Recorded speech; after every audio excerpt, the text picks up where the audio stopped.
আজ সনাতন ধর্মাবলম্বীদের মহা অবতার শ্রীকৃষ্ণের শুভ জন্মাষ্টমী। আজকের এই শুভক্ষণে বাংলাদেশের অন্তর্বর্তীকালীন সরকার এবং সংগ্রামী ছাত্র জনতার পক্ষ থেকে সবাইকে শুভেচ্ছা জানাচ্ছি।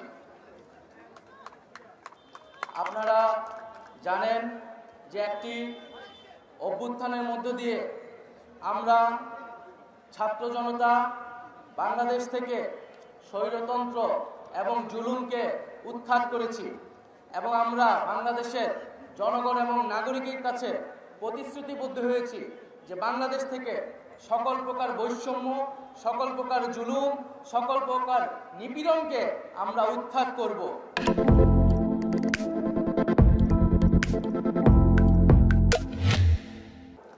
ইতিমধ্যে আমাদের প্রধান উপদেষ্টা ডক্টর মোহাম্মদ ইউনূস জাতির উদ্দেশ্যে ভাষণে পরিষ্কারভাবে বলেছেন যে বাংলাদেশ একটি পরিবারের নাম।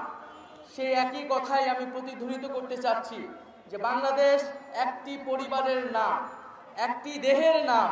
আজকে আমার একটি শরীরের একটি অংশ যদি আঘাতপ্রাপ্ত হয় তাহলে গোটা শরীরকেই কিন্তু আঘাতপ্রাপ্ত হয়।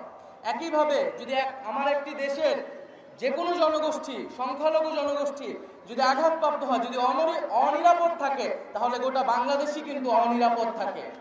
তো সেই জায়গা থেকে আমরা মনে করি যে বাংলাদেশে সকল জনগোষ্ঠীর ধর্মীয় সংখ্যালঘু তাদের নিরাপত্তা দেওয়ার দায়িত্ব বাংলাদেশের সরকার, রাষ্ট্রের এবং সকল জনগণের। এটি একটি দায়িত্ব। বাংলাদেশকে এক থাকতে হবে, ঐক্যবদ্ধ থাকতে হবে। আমরা ঐক্যবদ্ধ থাকলে বাইরের কেউ কোনো ধরনের ষড়যন্ত্র করতে পারবে না। আমাদেরকে কিন্তু ঐক্যবদ্ধভাবে সকল ষড়যন্ত্র রুখে দিতে হবে।